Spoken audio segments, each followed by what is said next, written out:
بحب اتكلم طبعا في كلينيكال اكزامينشن لان دي الحاجات البيزك اللي احنا بنتكلم عليها. فبنقول لكم السلام عليكم ورحمه الله وبركاته، ونبتدي بالكلينيكال هيب اكزامينشن. ما فيش حد في اي شهاده من الشهادات هيقدر يدخل going for exam except في long case or short case, but most of cases is long cases is a hip. Nobody ask any person must be examined on the hip. So the hip is very important. So how to examine the patient? It is systemic approach. If you are following the steps, step ladder like history, listen and touch and think, obtaining imaging study, then interpret it, and then you will reach to the correct diagnosis, and then you will achieve the best treatment. But if you're missing one of these steps, this systemic approach will be failed and you will fail in the final diagnosis. So avoid lack of systemic approach in your clinical practice. This is my advice. Develop your own routine that work for you, but don't stray far from the normal. Just it is unimportant to don't jump around and get the order of the hip examination out of sensitizing.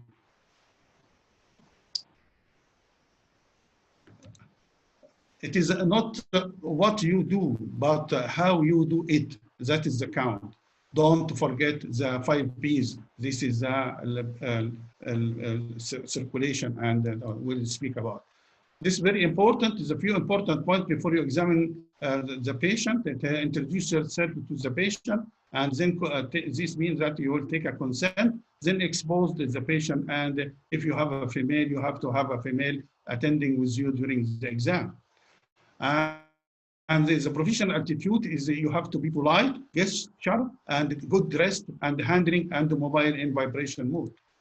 So this is a symptom of any complaint in the hip. The hip complaint is either pain, patient coming with a pain, swelling, deformity, limbing, or stiffness, or the loss of the function, or snapping, hearing some sound, or limb lengthening discrepancy. This is the chief complaint of any patient coming to you for a hip problem. So in the history, the chief complaint you have to ask about the duration of the onset, progression of the symptom, and what is the various etiology related to the various etiology. Constitution and symptoms, very important. Comorbidity and habit of this patient. Treatment was taken or not. Occupation and recreation demanding and the effect on the daily activity for this patient. The pain, which this is the first symptoms, you have to ask about 12 point, duration, onset, progression, is it constant, what localization, severity, the character, radiation, aggravating and the relieving factor, what is the relation to it is a daily or night and associated symptoms. So the pain, it is very important to know where the localization. This is the site. Is it anterior hip pain like arthritis, hip flexion strain, iliopsoas bursitis? It is in the lateral part of the hip, lateral hip pain, like in the greater trochanter bursitis, gluteal medius, tear, iliotibial band syndrome, or in the posterior hip pain, differential diagnosis like hip extensor and external rotator pathology. But don't forget, you have a referral pain, which is coming from referring pain to the knee or can be, and don't forget articular pain. If the patient coming with a swelling or stiffness, the site, the onset, the duration associated with pain or not, progression over the time for this swelling or stiffness. And what about the progression? Is it stationary? Is it increasing or it is regressing? So if the patient is coming with limb, you have to ask about the onset of the limb, when it is started, what is, how long is the duration associated with pain or not, this limbing, progressive or not, ambulatory state, is the patient walking alone or with aid? The progression of the limbing, this is can be graded as the limb with aid, this patient needed something like aid, or limb without aid, or wheelchair the patient, and or come with bedridden. This is the degree of limb. What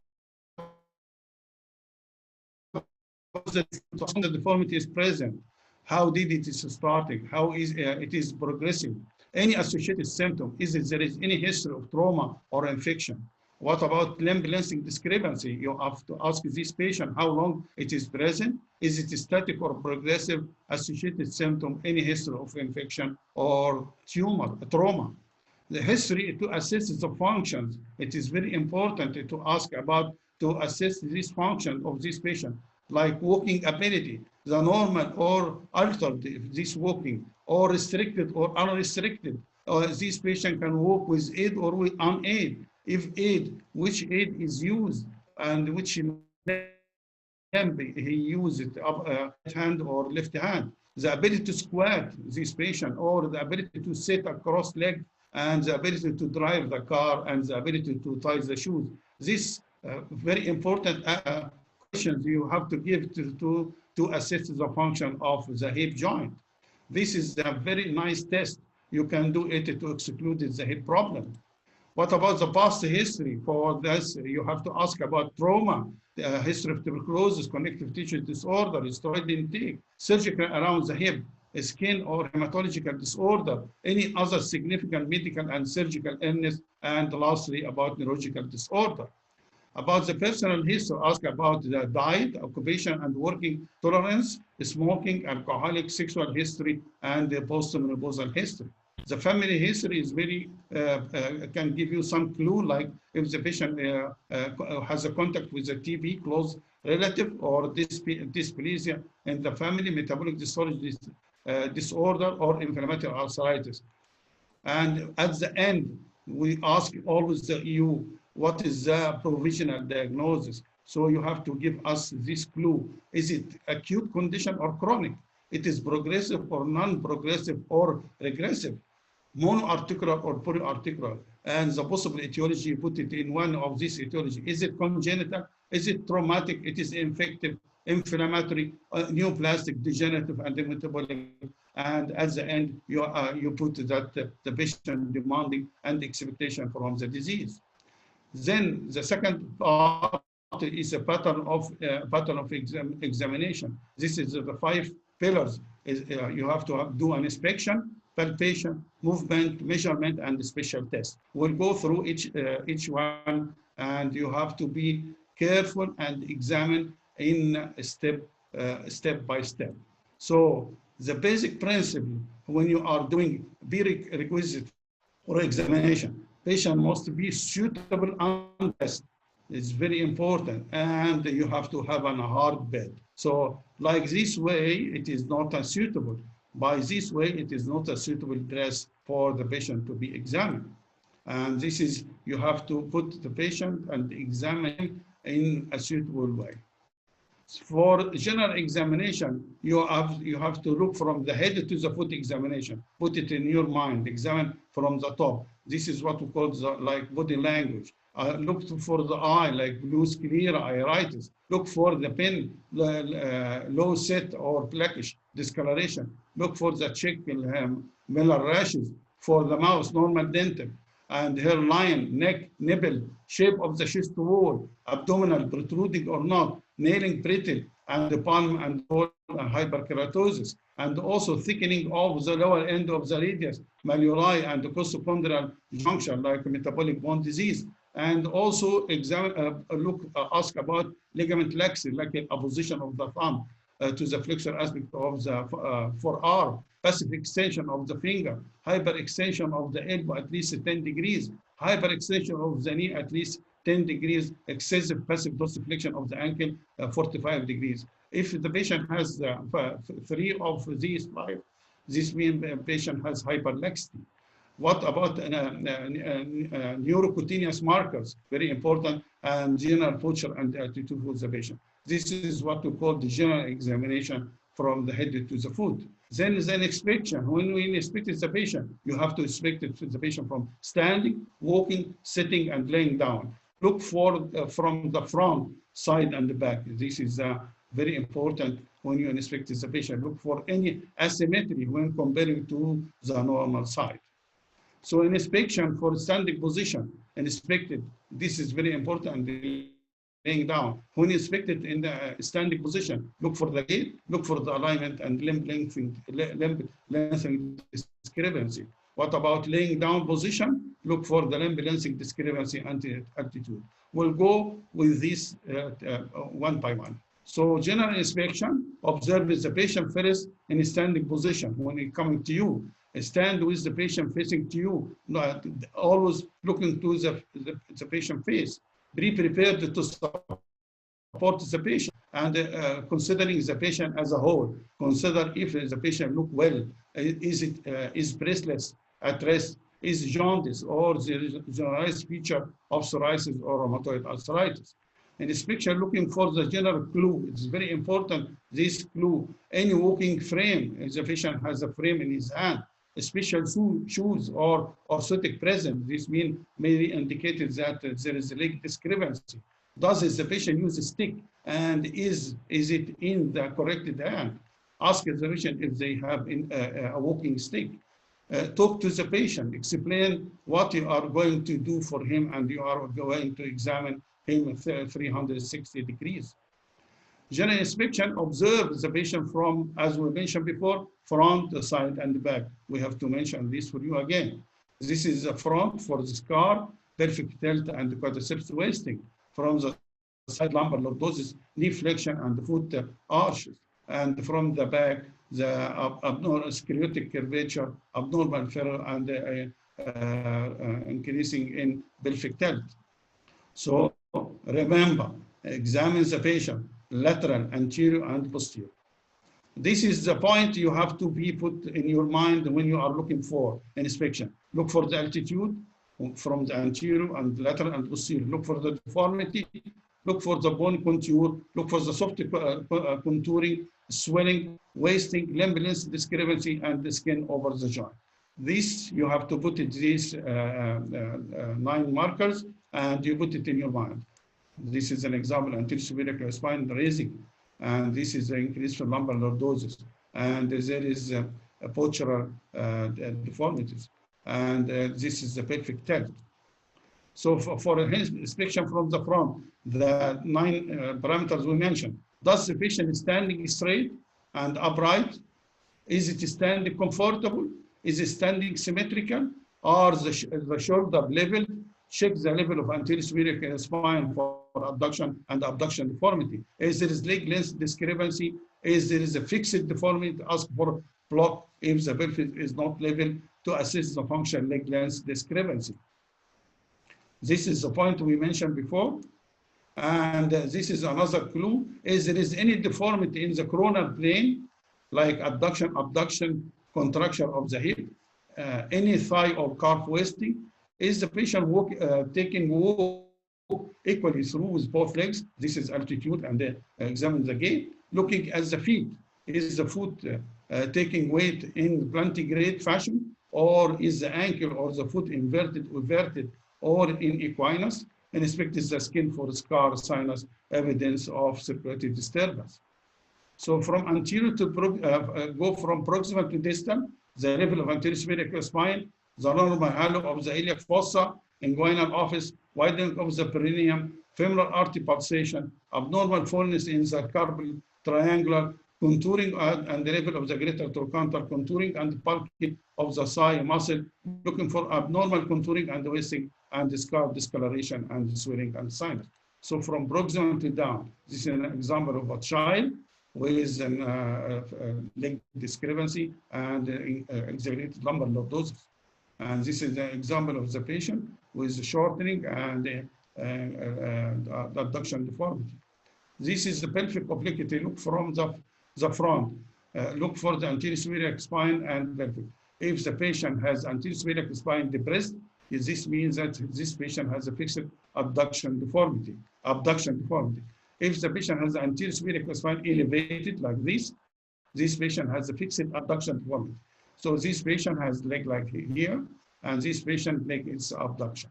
This is in abduction. So from the side, we mentioned about 9 points, increase in lumbar lordosis, or is the patient standing with a stoop? If there is a flexion contraction of the hip or the knee deformity in axial plane, Are there is any scar from the previous surgical in the hip or surgical or disease? Is there is bruising and the sinus or dressing? Also, look for the lumbar lordosis, exaggerated lumbar lordosis is very important. Also, the position and the bulk of the trochanter. The trochanter give you an idea. If excessive lateral prominence is seen in the, it is seen in subluxation and dislocation, but reduce the prominence of the greater trochanter seen in the protrusive acetoblar. Scarring sinus or any abnormal prominence can be detected from the side. And this is an example and the landmark of a patient to examine and the muscle. And this is a bruising in the tip of the greater trochanter. And this is a swelling and over the greater trochanter. Also, inspection from the side. Ask the patient, can you point where the pain is? It's very important. Use the index of the patient to point where the pain. Pointing to the groin is probably arising from the hip joint. Pointing to their back or buttock is suggesting the possible referred pain from the spine to the hip. But it's very important the C sign. The patient can do this C sign. It's very important, and this indicates that the patient has painful hip, which is very specific sign for the hip disease. Don't forget this, what we call the C sign. And inspection from the back, as we mentioned, the 9 point. Does the patient have a straight or scoliotic lumbar spine? And if it is compensated or not. Check for any gluteal muscle, buttock, wasting, looking at the popliteal fossa. You are assessing the forward flexion. Check the spine for symmetrical movement and the normal rhythm. This is an example from the back. This is the patient has an abnormal buttock. Changing in the posterior superior iliac spine and increase for gluteal fold. And you can see this patient has a multiple varicose vein, and this patient has a different in the side. So look for the scoliosis level of the posterior superior spine and the iliac crest, center of the gluteal fold, wasting of the gluteal muscle, scar, sinus, or abnormal mass. In standing position, very important. This is the steps you ask his patient. Patient able to stand, yes or not? Yes, you will move for the next step. If the patient able to walk, yes or not, walk. So if this patient you can walk, then check for the gait. The gait we will go for it. Is very important to know the type of the gait, trended antalgic, wide leg, short leg, and high stepping gait. Patient able to squat or not, this is very important to exclude the hip pathology. And in standing position, also and spine, wasting, disuse atrophy, neurological deficit, swelling, the cold abscess of discolor, dislocation or lipoma, and then scar and the sinus, and also the level of lateral fold, like in the DDH. And inspection observing the gait is very important, and this is to give you a clue about the pathology in the hip. Check for the hip and the pelvis area for the skin abrasion and abnormal swelling. So what is the gait? The gait is a symbol of the definition is the mode of walking. So the gait is the mode of walking, how the patient walk or how you are walking. The normal gait is rhythmical, bipedal, biphasic walking in which is the lumbar spine and hip and leg moving in unison. Limbing is the most common abnormality. Can be defined as any abnormality of the normal rhythmic biphasic walking. This is what we call the abnormal gait. This is so when you're looking for the gait, look for the two things. Look for the limb and look for the trunk. The relation between the limb and the trunk, this gives you a clue about the gait. This is an example of abnormal gait like antalgic, Trendelenburg, short leg, drop leg, and we'll go for this. This is an example of abnormal gait. You will see it in the video.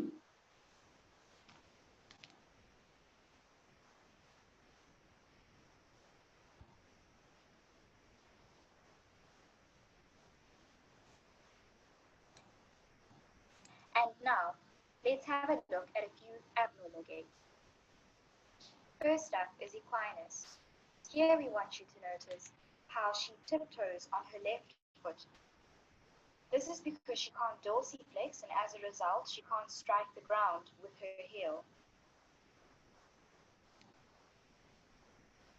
Equinus is seen in cerebral palsy, tightness of the Achilles tendon, and limb length discrepancy, amongst others. And now for drop foot, otherwise known as the high steppage gait. Notice how she raises her right knee higher during the swing phase in comparison to the other knee. This occurs because paralysis of her foot and ankle dorsiflexors in this leg prevents her from clearing the ground properly, and so she compensates by excessively flexing the hip and knee to achieve this. This is seen in direct injury to the dorsiflexors and deep perineum.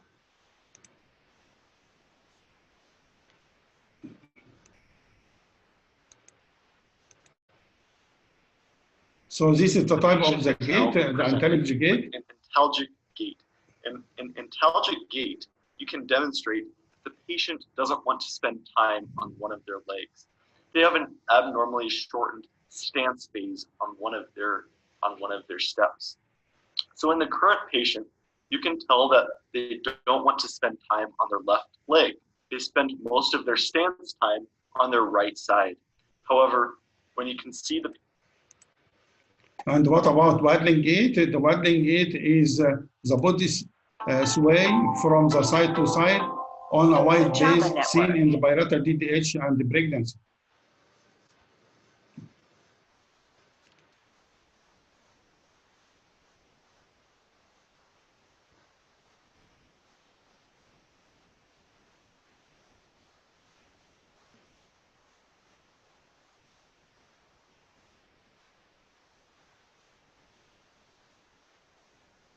You can see this is the waddling gait, how the patient is walking. The body is sway from the side to side on the wide base seen like in bilateral DDH.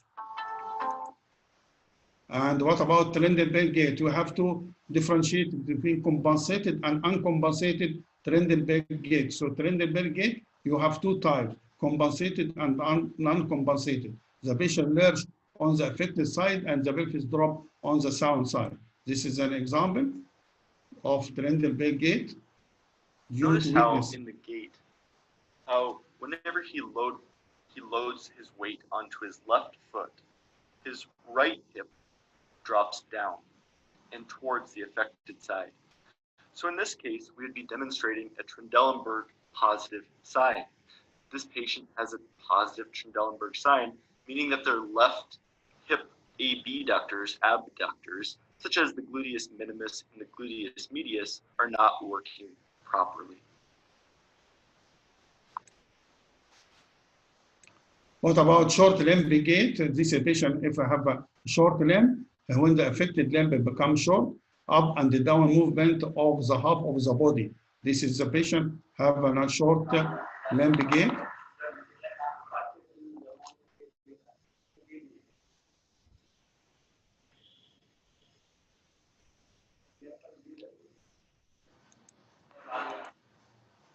What about circumduction gait? This is like in hemiplegic gait, in fixed abduction deformity, or in hemiparesis, the patient moves his limb while dragging his body along the limb on the semicircular fashion.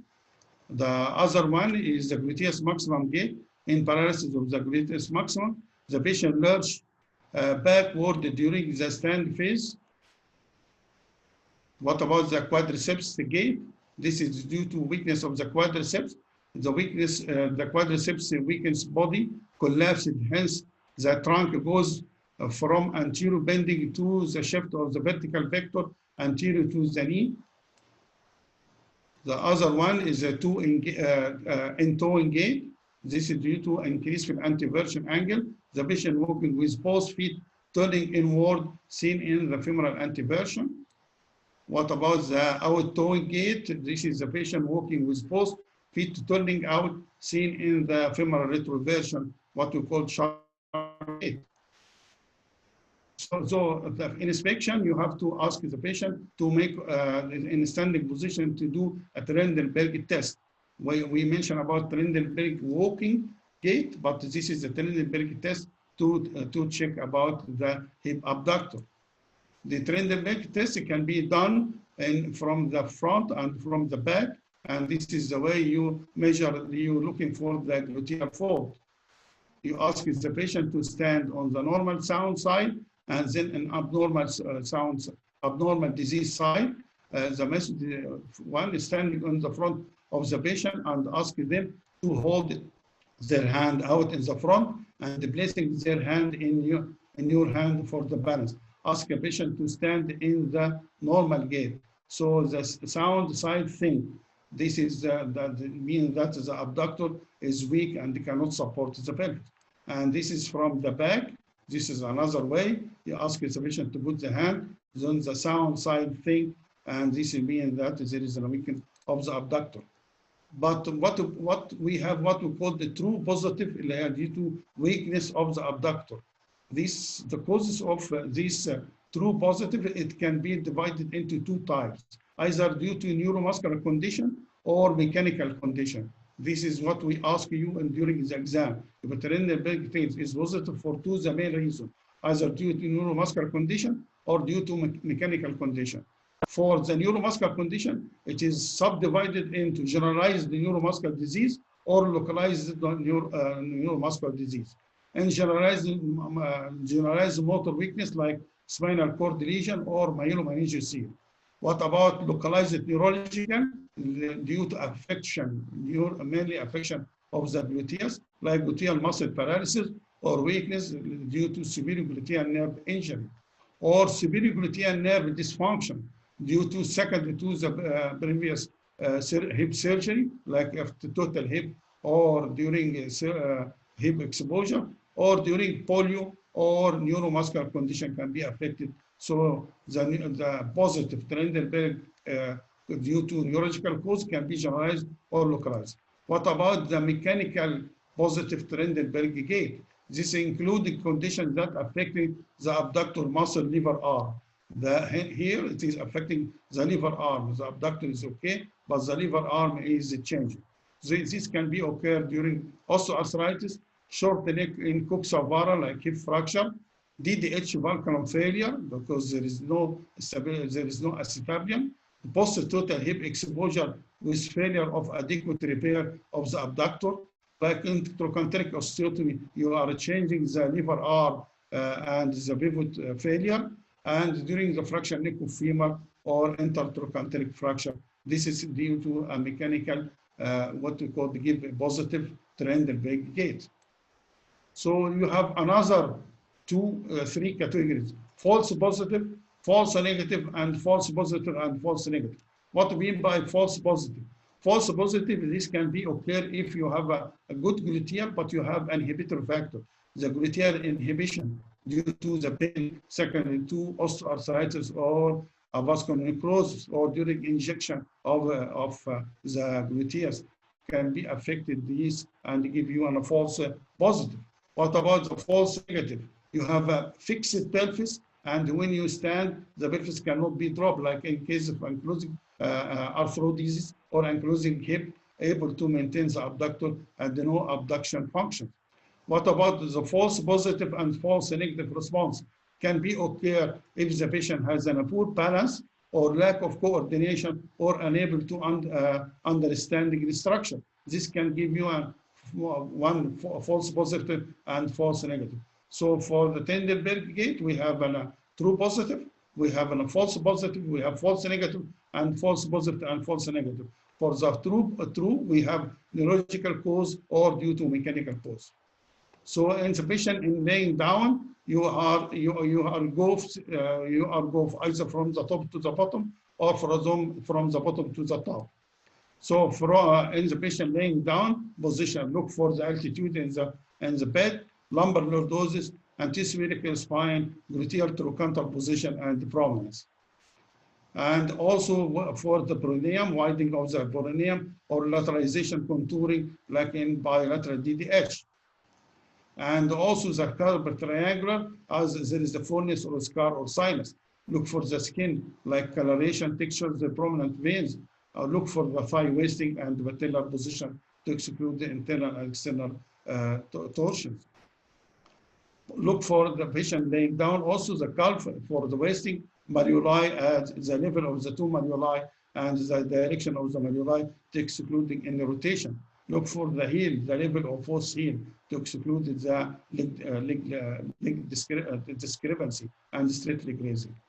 Look for asymmetry, it's very important. Apparent deformity and the rotational alignment of the leg, this is from the patella, and apparent deformity from the position of the heel. Any obvious shortening position is affecting the leg and either leg shortening. For palpation now, we will go from inspection to the second part, which is the palpated. You have two types, is a superficial palpation and then go for deep palpation. Superficial palpation for the skin temperature, skin condition, scar, sinus, tenderness, bony thickening, swelling, soft tissues, and medial malleolus, and how to feel the medial malleolus and the level of the direction, and then the heel level, is it equal or not? This is a point of how to feel palpation from anterior, lateral, posterior, and medial, and then pelvic tenderness, and we'll go for this point one by one. For palpation, confirm the inspection. Palpation, the aim is to confirm what you found in inspection, and increasing on that, looking for the temperature, tenderness, and telescoping. For the lordosis, do what we call the Thomas test for flexion deformity of the hip. Palpated anterior, very important, is a bony landmark, anterior spherical spine, iliac crest, greater trochanter, posterior spherical spine, and trochanteric versa. This is from the palpate, how to palpate. From the anterior, look for the temperature, anterior joint line tenderness, confirm the level of anterior spherical spine, feeling the resistance over the scarp triangular and the femoral pulsation, the vascular sign of nerve. This is the anterior joint tenderness. It is the mid-inguinal point, 2 centimeters below and the lateral to this point. The greater trochanter tenderness over the trochanter. The medial joint line, you can palpate it in just posterior to the adductor longus, and this is the femoral pulse as the mid-inguinal point. The retrotrochanteric tenderness is very important. Is the mid-intertrochanteric posterior to the trochanter. It's very important to exclude any pathology. Then palpate is the Thomas test, the test with the knee flexion deformity. And you can do it by making the other limb flexion of the other limb and make the lumbar, increasing lumbar lordosis, obliterating the lumbar lordosis. But sometimes you can find that this patient has an affliction, the deformity of the knee. It is very difficult to exclude which is the angle. Is it from the hip or from the knee? So this is the other way to examine. Take the patient to the edge of the coach and examine the patient like this to exclude the flexion deformity. And this is the Thomas test that you are putting your hand and then flexing the other limb to obliterating the lumbar lordosis. Then measure the angle between the thigh and the coach. It's very important to make this limb, the affected limb, internal rotated, not external. External can give you a false negative. But if you make an internal rotation, this means that the flexion deformity will be lessened. This is a demo for the Thomas test. And there is some criticism for the Thomas test. Like in the painful condition, you cannot do it. Observe obese or heavy belting individual, bilateral fixed flexion deformity of the hip, and in the present ankylosing spondylitis. By this way, you examine the patient on the prone position and examine take the line parallel to the spine, and then the line from the affected side, and this is the angle of flexion deformity. Then palpate the anterior superior spine to looking for the deformity, adduction or abduction deformity. For how to feel it, we ask the people how to feel the anterior superior spine. It is the first bone prominent, or when you starting from the inguinal ligament, over the inguinal ligament from here, the first bone prominent, not from the iliac crest. It is always go from the inguinal ligament. So the first bone prominent from the inguinal ligament, this means the anterior superior spine. And then check for the level, is it in the same level or up or down? And then the greater trochanter, look for the position and the tenderness, anteroposterior and axial. Laterally, for the greater trochanter, level or post superior, inferior, as well as the anterior posterior direction. Surface, is it smooth or irregular, or it is thickened? Tenderness, both local and on thrust. Posterior, any mass, as we mentioned, for the global bony mass, that moving with the femur means suggests the bony tumor, posterior joint line tenderness, and then for the movement. Now with the movement, when you have the movement, you have for active and passive movement.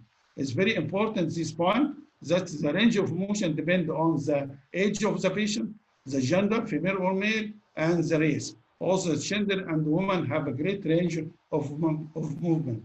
Elderly will have lesser range of motion. Asian population have a great range of movement. So you have to put it in your mind when you examine.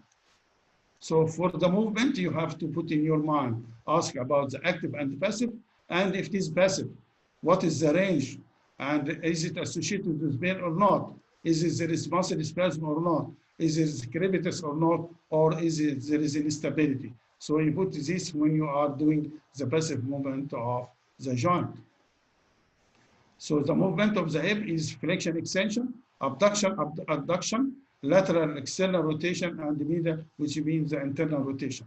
The examination can be done by, this is the normal range, and it can be flexion, flexion 120, extension 10 degrees, abduction 40 degrees, adduction 40 degrees. This is when the leg is straight. But when they do internal rotation in flexion, can be done by 35 degrees, internal rotation in extension 30 degrees, external rotation in flexion 45 degrees, external rotation in extension is 40 degrees. And the patient can do some circumduction, but it is incomplete because of the position of the other leg.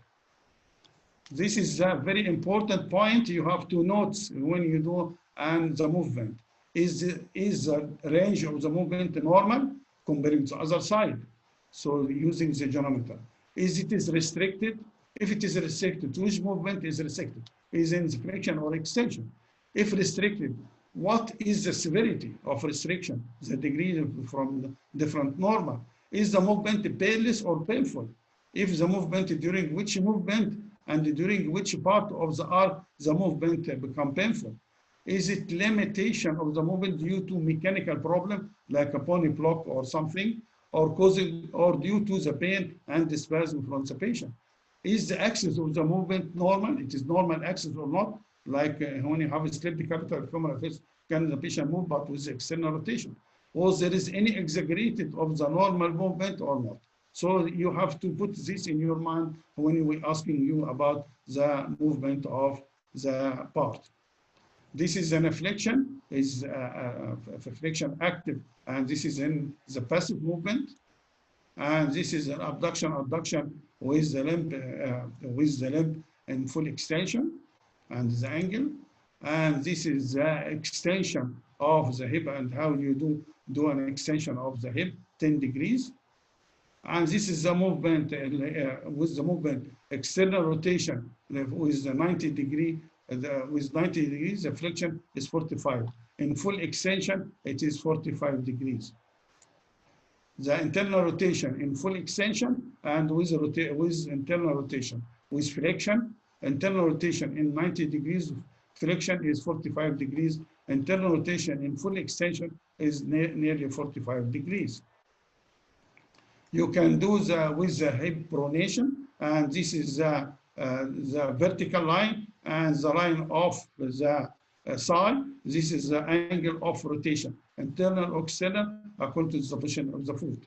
And you can make the rotation of the hip with the patient sitting like this way, and the patient internal and external rotation, and you can measure the angle between the long axis of the thigh, long axis of the tibia leg, and the vertical line. This is the angle of rotation.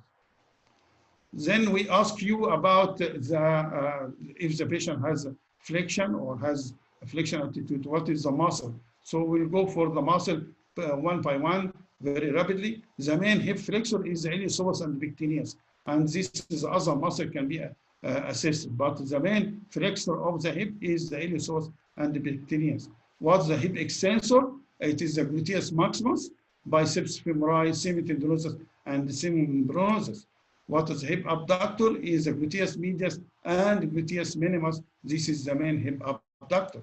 What is the hip adductor? Adductor brevis, longus, and magnus. This is the main hip adductors. What is the internal rotator of the hip? The gluteus medius, gluteus minimus, and tensor fascia lata. This is the make the hip rotation. External rotation of the hip, the piriformis, superior and inferior gemellai, obturator internus, obturator externus, and the quadratus femoris. This is the extensor, the external rotator of the hip. Then we will come for a test. This is a test for the hip. So for the hip, you have to classify it into test to assess the limb balancing discrepancy, test to test the stability, test to test for the deformity assessment, and test for the impingement, and test for the muscle contraction. You put this in your mind, you will not lose, and you are going in systematic approach. So we will go for the first one, to test to assess the limb length discrepancy. For the, we have what we call leg length discrepancy, and this is leg discrepancy. Is it true or false, or true or apparent?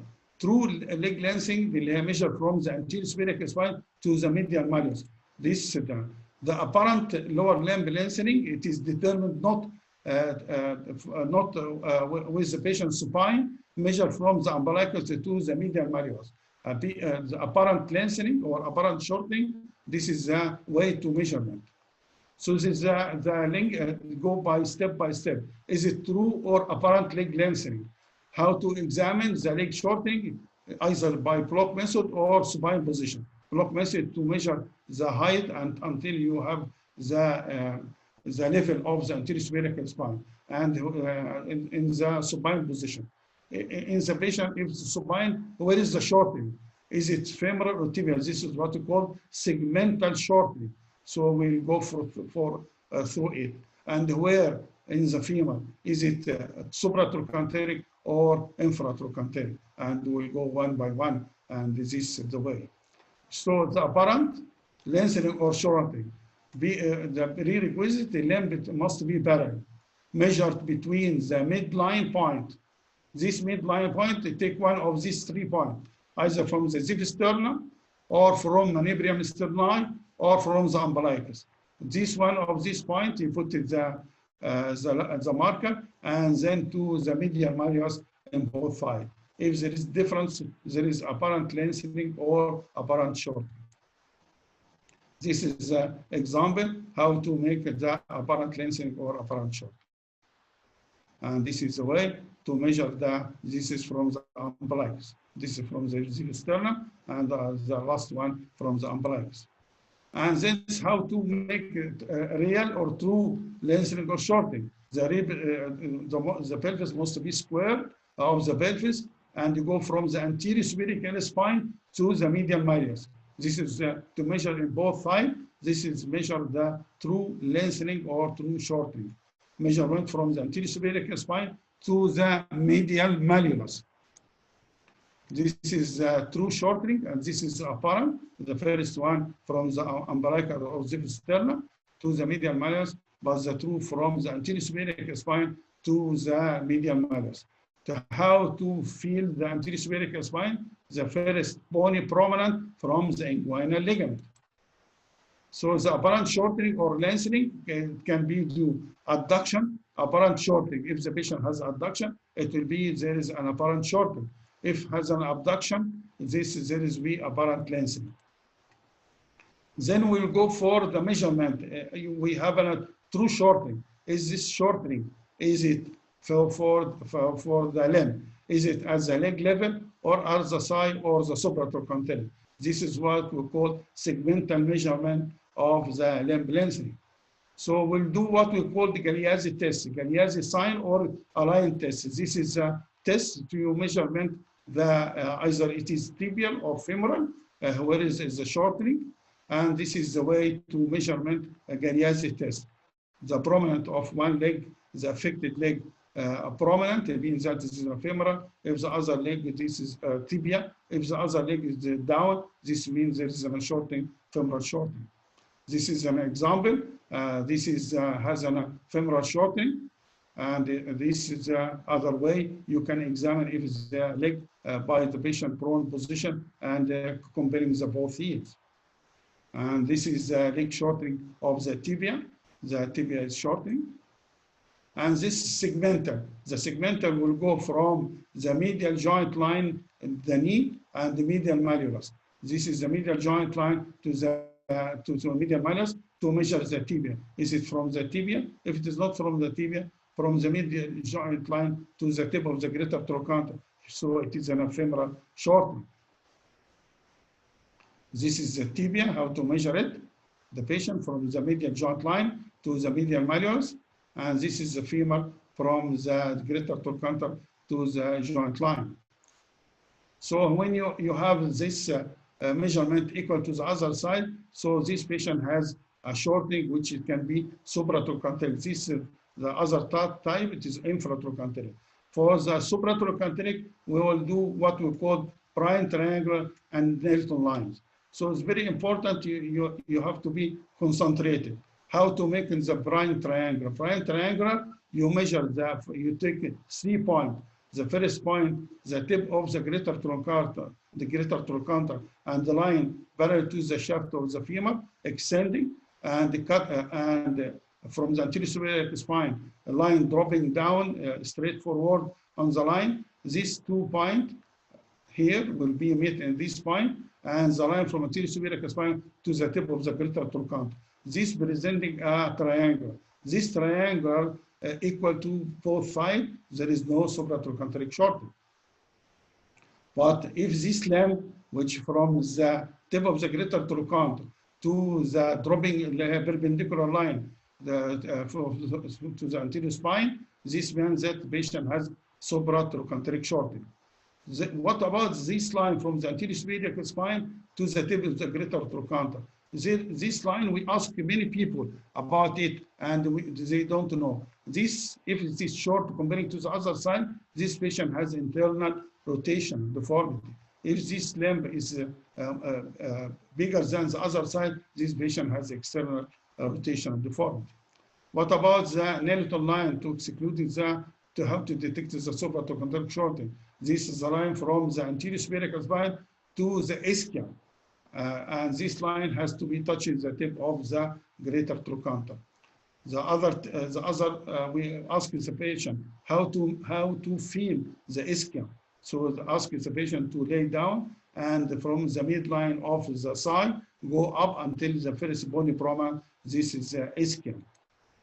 This is the example of the prime triangular. It is from the anterior superior spine to the line, vertical line to the spine, to the couch, and the other line parallel from the tip of the greater trochanter. This this point is presenting with the line from the anterior superior spine to the greater trochanter. This is presenting the prime triangle, and this is the Nelson line from the anterior superior spine to the ischium tuberosity. We have another line to measure the supratrochanteric shortening. This is called the Shoemaker line.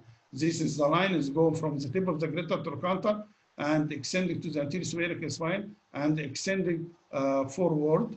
And the other line, it has to be passing over the umbilicus. If this go down to the umbilicus, there is a shortening, supratrochanteric shortening. There is another line called Chinese parallelogram lines. This is the line from the tip of the greater trochanter to the other side, and from the anterior superior spine in both sides. These two lines has to be parallel to each other. If there is any difference, increasing or changing in the tip of the greater trochanter, this line will not be parallel. So this is the shoemaker line and Chinese parallelogram lines. There is another line is called Morris bitrochanteric test. This is the test for a measure from the tip of the greater trochanter to the pubic symphysis on both sides. It has to be equal, but if there is supratrochanteric or disturbance in the neck shaft angle, there will be change, reduction in, and reduce in the hip dislocation. There is what we call the Catharian line or Catharian lines. This is the line presented for adduction and abduction, and we'll measure, we'll see. This is the patient from the anterior cervical spine and perpendicular line on the midline. It has to be line 90 degrees.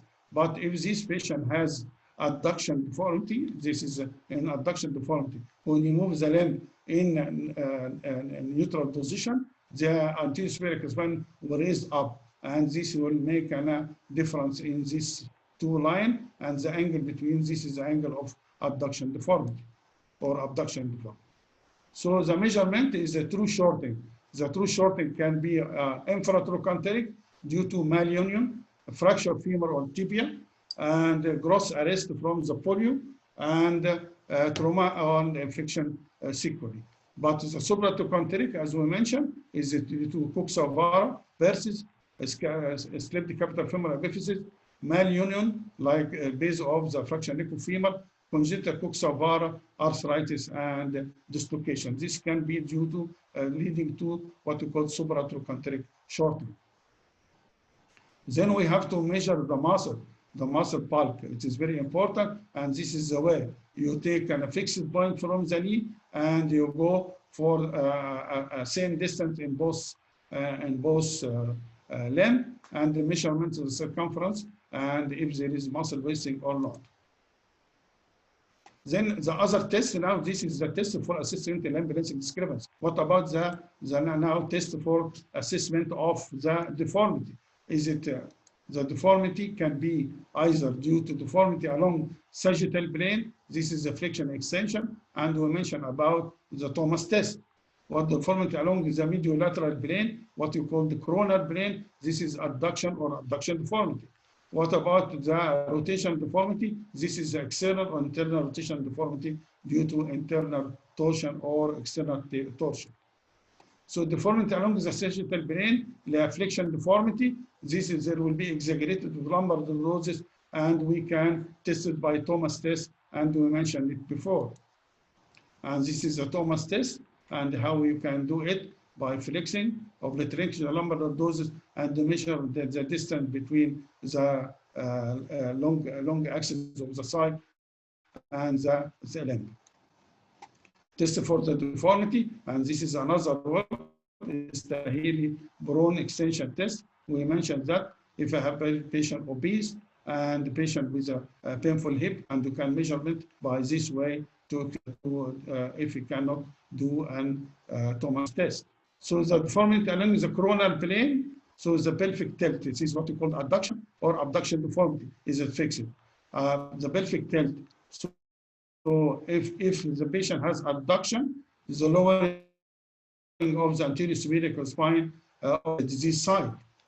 If I have an adduction, elevation of the anterior cervical spine of the disease side. Both of them has to be accompanied with lateral deviation of the spine as the patient has a scoliosis. But the scoliosis is different according to the pelvic tilt. This is the fixed adduction, the pelvic tilt. This is the way the patient, if have an ABD, cannot walk by this way. If he reduce the limb to this side, so the anterior cervical spine will go down, and the other side it look like an abdomen. The pelvic compensated by lowering the anterior cervical spine of the disease side. About ADD, abduction deformity, the pelvic tilt. This is the patient has the pelvic compensated by elevation of anterior superior spine of the disease side. The patient, this is the limb abducted, so cannot walk like this. When you go and put the leg in the other side, it has elevated the anterior superior of the same side. So this is the coronal deformity, abduction deformity, anterior superior spine elevated, fixed abduction deformity. If anterior superior spine referred flexed, depressed, يبقى fixed abduction deformity.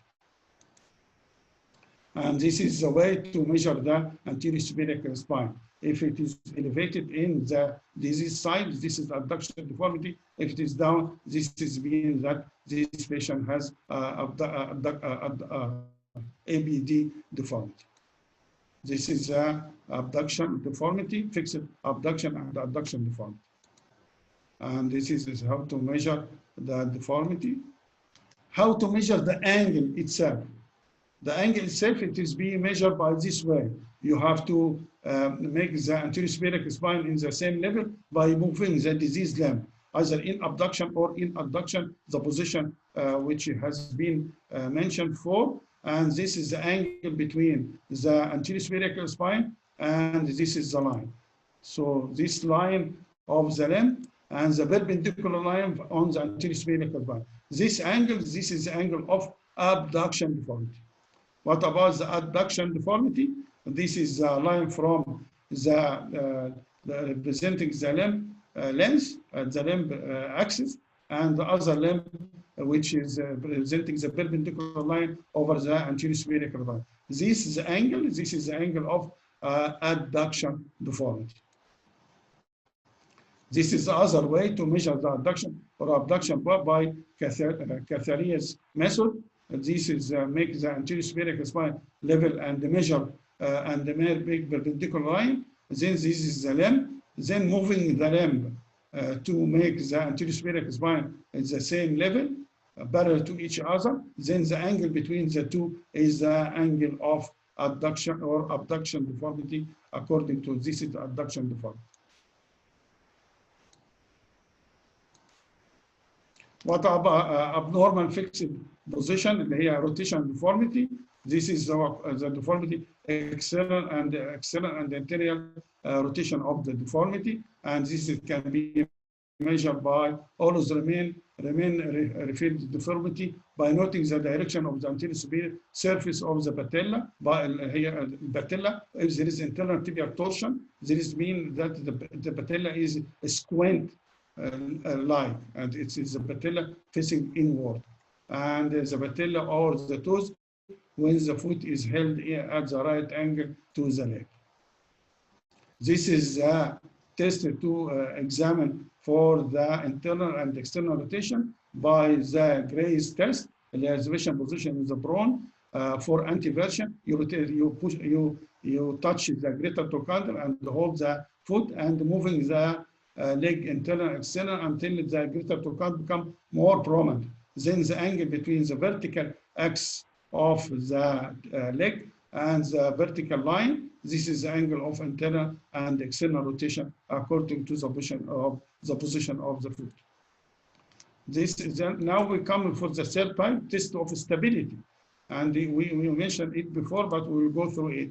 This is the test of Trendelenburg test, described by Friedrich Trendelenburg about the patient position standing. Don't do it the hip with fixed abduction or abduction deformity. If the patient has fixed abduction, don't do it because there is a deformity and give you a false negative. And the other stability test, this is a telescopic test, اللي هي piston or Dupuytren test. Palpate is the position of the superior is the position and pushing over the knee, and you will feel that there is an abnormal movement of the greater trochanter. This is an example of telescopic test.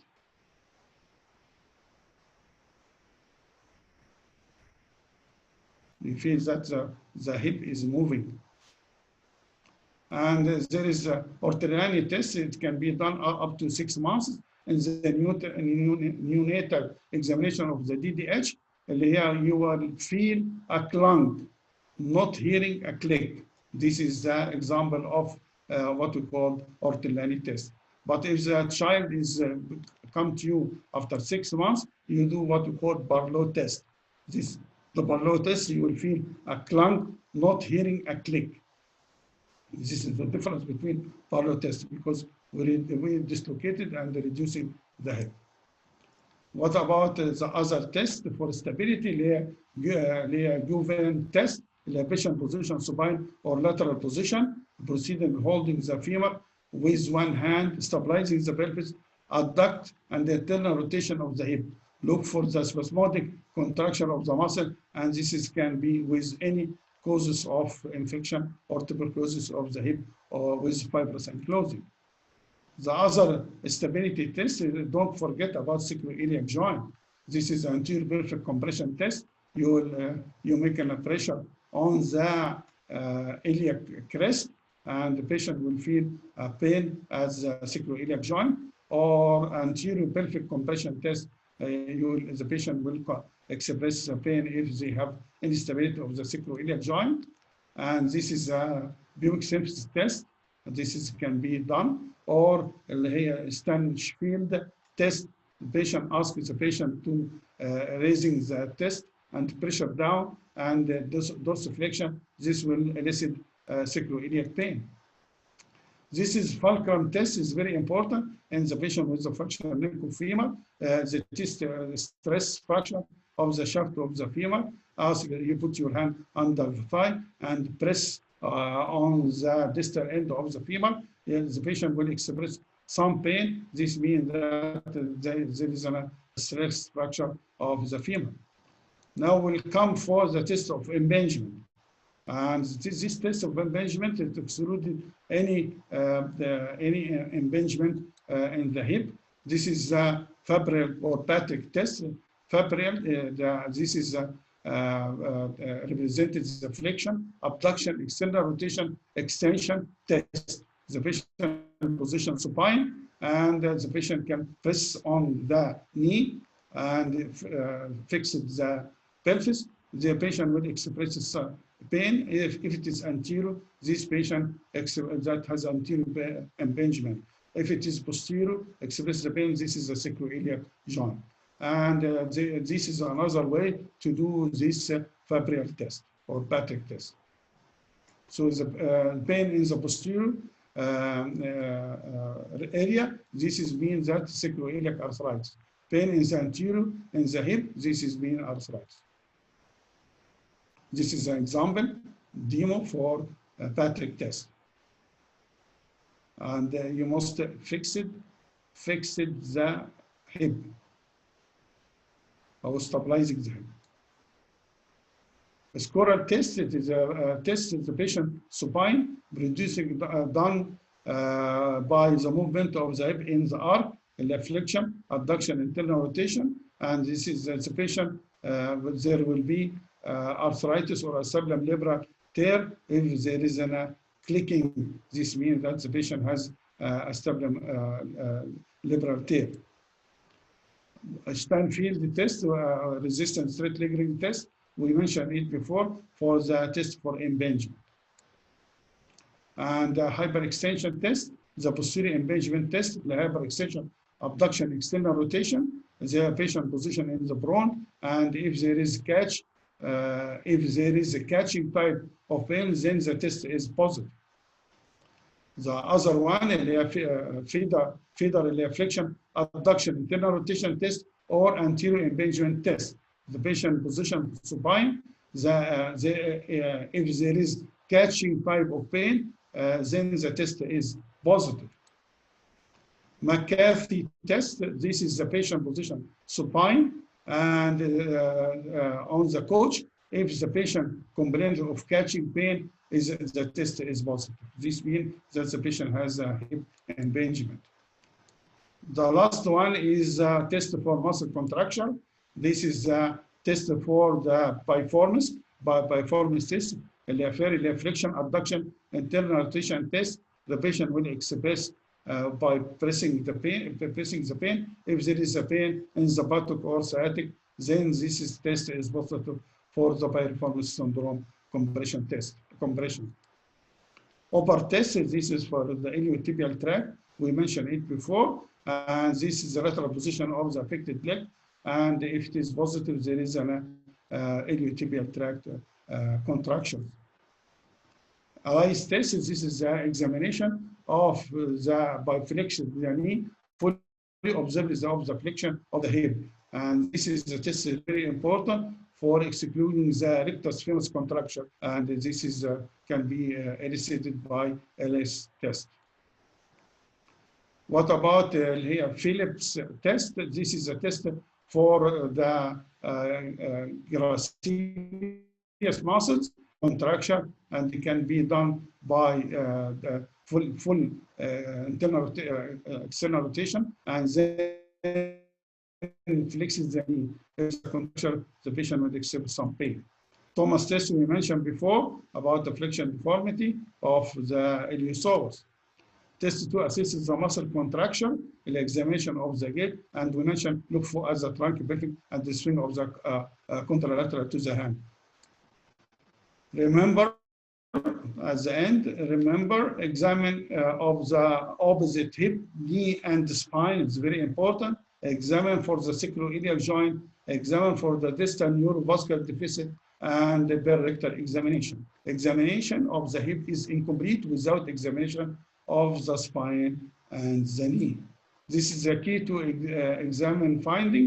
Anterior spherical spine at the same level, no adduction or abduction deformity. Apparent measurement, really measurement, it is the same. But if the anterior spherical spine raised, this means this patient has adduction deformity. If the anterior spherical spine is lower, this patient has IBD deformity. There is apparent lengthening and with the lengthening.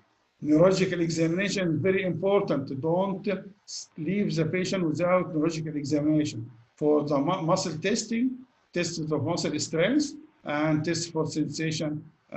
This is a motor and sensation and reflex. Diagnosis, if at the end of the examination, you have to put the diagnosis, either anatomical diagnosis or pathological diagnosis. Anatomical diagnosis means that this patient has either synovitis, arthritis, coxavara, unstable hip, and closing of the hip. Or go for pathology, and I prefer to go for pathology. This condition is a traumatic, and you mentioned the cause, inflammatory, and you mentioned neoplastic infection or degenerative. And at the end, I thank you for listening, and I hope that I make it clear for you. Thank you. Thank you so much, our beloved Professor Bahaa Kornah, for this very, very nice, informative and illustrative talk. بصراحة حضرتك ما سبتش حاجة يا أستاذنا دكتور بهاء بيه، يعني كل حاجة اتقالت بصراحة. ربنا يبارك في حضرتك. الله يخليك. احنا شاكرين أفضل حضرتك وتشريف حضرتك في الكورس الجميل ده يا فندم. الله يخليك. هو طبعا ما فيش حد ما بيمتحنش إلا لازم يمتحن على حالة كده. وبعدين بدون شك. الاكزامينشن ده مهم جدا، والناس كتير قوي بتقعد تتلخبط، فلازم تمشي سيستماتيك، وده اللي انا الغرض منه. وكان عندي افلام كتير حاططها، بس لقيت ان الوقت طبعا هاخد اكتر من وقت يعني، فانا اسف. لا العفو، احنا تعبنا حضرتك في التوك ده بصراحه يا دكتور بهاء بيه. احنا شاكرين افضل حضرتك يا فندم. Any questions to Professor Bahaa? You are waiting for questions?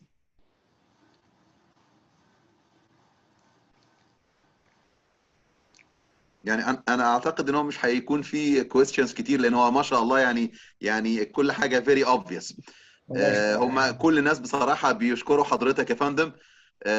Thank you very very much sir. Your presentation is extremely helpful than any other presentations. ودكتوره امنه بتقول very fruitful session. God bless you Professor Bahaa.